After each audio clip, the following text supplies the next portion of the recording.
Hi world, it's about 9 o'clock in the morning, it's the 10th of April 2015. It's a void moon, moon's moving into Capricorn in a few hours time, so that's a great time for a bit of a political rant. There's about 5 planets in fire signs and 4 in earth, so it's a bit of a sort of lava, like hot sand time at the moment. The big thing now, we're through the Uranus-Pluto square, we're through the big eclipses and much of the traumas of the last couple of years. It's like we're coming out of surgery now, and we're still in trauma, and the results of the surgery are still yet to be decided, but the actual surgery's done. Now the focus begins to shift towards the Saturn Neptune square later in the year and much of next year. And I'm ahead of the curve on this one, but every time there's a Saturn Neptune aspect in the sky, whether it be conjunction, opposition, square, or sometimes even trine and sextile, there is always an upsurge of socialism around the world. We can trace this back in regular cycles way back to the 1840s and the writing of the Communist Manifesto with Marx and Engels. The Berlin Wall rose and fell on Saturn-Neptune aspects. It's well documented astrologically through history how the interactions of Saturn and Neptune do indicate more left-leaning times on planet Earth. And now we're coming into the Saturn-Neptune square. The Greek people have already moved to the left, and it seems that the Spanish may well do so in the coming elections at the end of this year. But first we've got the British general election.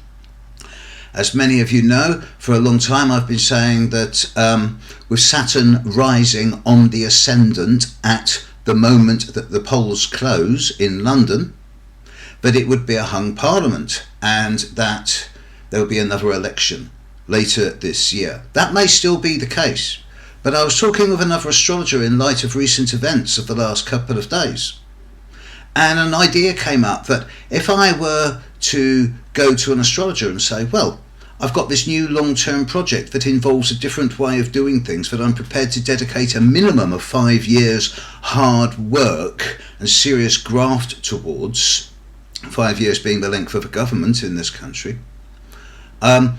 is it a good idea to start it with Saturn rising on the ascendant in Sagittarius if I'm going to walk my talk and do things in a disciplined, focused way? And I would say, damn right it is. Now, in the UK, and sorry for those non-UK people who aren't interested in this, but in the UK, just in the last 48 hours, there's been a radical change in opinion amongst the population. There's been a big 4-5% swing towards the left, simply because of a few policies that the Labour leader has come out with. From previously being a geek-eyed, bad-haired, unelectable outsider, semi-Marxist, according to the Conservative press, he's now, today at least, a philanderer who wants to get rid of Britain's nuclear defences, and he's also get rid of all these external people who aren't paying tax but still have residence in the UK. Now that's actually a bad move financially by a little bit, which is why it's not been done before, but it's really appealed to the public. And the idea of getting rid of the nuclear deterrent, which is a waste of time in this day and age. And he's really got the nurses and the police and the firemen on his side. The current government have really hammered public services, and the teachers and the nurses,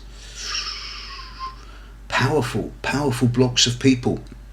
All of a sudden, Ed Miliband is looking very electable, and David Cameron is flapping. He's grasping for straws. A number of prominent Tories are noticeable by their absence. And already there's scurrilous rumours, apparently, from some of the people I know who study astrology in central London who have friends, of various knives being sharpened and campaigns for Boris or Theresa or George already in place. So it does seem at the moment as if there is going to be potentially a Labour government in this country with possibly a majority depending on Scotland. It's a fascinating time. But with Saturn rising on the ascendant at the moment of the polls,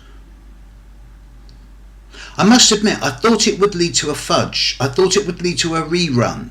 I'm beginning to think it might lead to something very, very decisive. It's going to get very dirty and very nasty over the coming 2 or 3 weeks in British politics.